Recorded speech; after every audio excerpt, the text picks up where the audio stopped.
Hello and welcome to the CUFI Weekly on what has been a very difficult week for Israel. It was released earlier this week that at least 32 of the hostages being held in Gaza are believed to have been killed.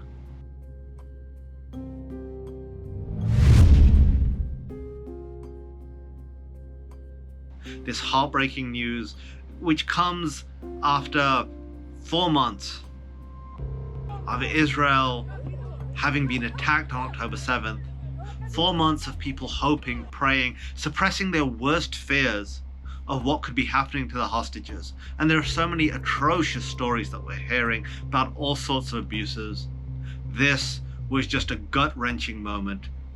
And our thoughts, our prayers, our support and solidarity go out to their families, the loved ones, and everyone in Israel who is dealing with this tragic news. It's important to remember that this war, which is getting so much coverage in the media, on our college campuses, on our streets, with people cheering for the Houthis and Hamas and whichever terrorist group which is pledged to not only Israel's destruction, but also America's destruction.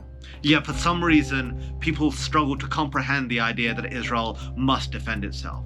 That when you attack a country with such a devastating terrorist attack, that country has not a right, but a responsibility to respond. That is the basic contract of a state and its citizens. That the state will protect its citizens, that it will not allow them to come to harm. If it was your city, your town, your village that was attacked, would you want your government to sit silent, idly by? How would you feel if you then saw people in a foreign country, many who have never even set foot in the land, supporting those who murdered your neighbors, your friends? It's simply disgusting. What was even more disappointing right here in the United States was that the day that this was revealed that these hostages were killed, the US House voted on a standalone bill, the Clean Israel Supplemental Bill, which would ensure that Israel would get the support, the material support it needed to execute its war against Hamas, so that Hamas would no longer pose a threat, that the people of Gaza would have an opportunity for a life without the iron fist of Hamas persecuting them. And that bill failed. It did not get the 2/3 majority that it needed. Sadly, so many American politicians chose political posturing, partisanship, over being the friend and ally that we should be to our friend and ally, Israel.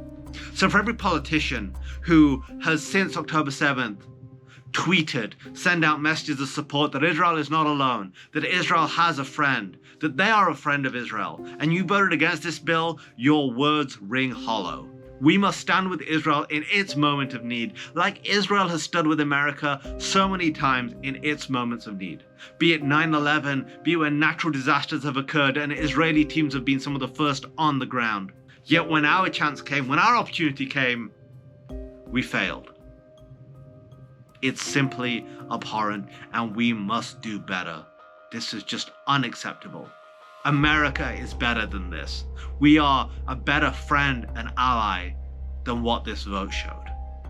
This is Kasim for the CUFI Weekly. For Zion's sake, do not remain silent. Thanks for checking out this episode. Be sure to like and subscribe so you get a notification every time a new episode hits. And if you want to check out some of our previous episodes, and we've got some really good ones, click on one of the thumbnails and that will take you right there. And finally, if you want to know more about CUFI and the work we do, go to cufi.org to check out all the resources we have available free to you.